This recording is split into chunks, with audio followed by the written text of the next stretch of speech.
Egg curry ಹೇಗೆ ಮಾಡೋದು ಅಂತ ನೋಡೋಣ ಬನ್ನಿ.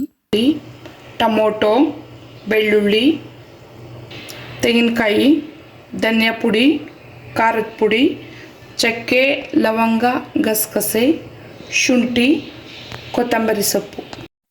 ಈಗ ಒಂದು ಪಾನ್ಗೆ ಎಣ್ಣೆ ಹಾಕಿ ಈರುಳ್ಳಿ, ಟೊಮೊಟೊ ಹಾಕಿ ಫ್ರೈ ಮಾಡಿ, ಹಾಗೆ ಬೆಳ್ಳುಳ್ಳಿ ಹಾಕಿ ಫ್ರೈ ಮಾಡಿ, ತೆಂಗಿನಕಾಯಿ, ಶುಂಠಿ, ಕೊನೆಯಲ್ಲಿ ಚಕ್ಕೆ, ಲವಂಗ, ಗಸಗಸೆ ಹಾಕಿ ನೀಟಾಗಿ ಗಮ್ಮಂತ ಹುರ್ಕೊಳ್ಳಿ. ಕೊತ್ತಂಬರಿ ಸೊಪ್ಪು ಹಾಕಿ ಫ್ರೈ ಮಾಡಿ. ಈಗ ಆ ಸ್ಟವ್ ಆಫ್ ಮಾಡಿಬಿಟ್ಟು ಅದಕ್ಕೆ ಧನಿಯಾ ಪುಡಿ, ಅಚ್ಚ ಖಾರದ ಪುಡಿ ಹಾಕಿ ಫ್ರೈ ಮಾಡಿ. ಈಗ ಒಂದು ಮಿಕ್ಸಿ ಜಾರ್ಗೆ ಫ್ರೈ ಮಾಡ್ಕೊಂಡಿರುವಂಥ ಮಸಾಲೆ ಪದಾರ್ಥ ಎಲ್ಲ ಹಾಕಿ ನುಣ್ಣಗೆ ಪೇಸ್ಟ್ ಮಾಡ್ಕೊಳ್ಳಿ.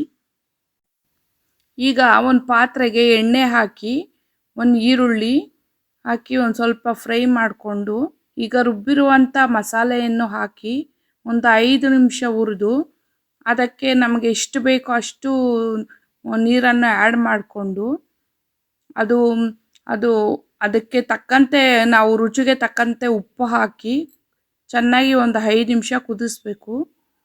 ಹಾಗೆ ಮಾಡಿಕೊಂಡು ನಮಗೆ ಎಷ್ಟು ಬೇಕೋ ಅಷ್ಟು ಮೊಟ್ಟೆಯನ್ನು ಎತ್ಕೊಂಡು ಸುತ್ತ ಒಂದೊಂದು ಮೊಟ್ಟೆ ಬಿಡ್ತಾ ಬರಬೇಕು.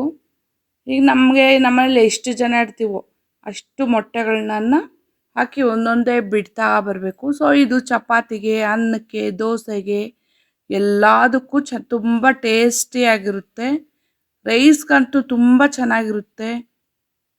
ನೋಡಿ ಎಷ್ಟು ಚೆನ್ನಾಗಿದೆಯಲ್ವಾ, ಒಳ್ಳೆ ಅರೋಮ ಬರ್ತಾ ಇದೆ, ಒಳ್ಳೆ ಸುವಾಸನೆ. ಈಗ ಒಂದು ಬೌಲ್ ತಗೊಂಡು ಸರ್ವ್ ಮಾಡಿ ಬಿಸಿ ಬಿಸಿಯಾಗಿರುವಂಥ ಅನ್ನಕ್ಕೆ ಹಾಕಿ ಸರ್ವ್ ಮಾಡಿ ಕೊಟ್ಟರೆ ರೆಡಿ.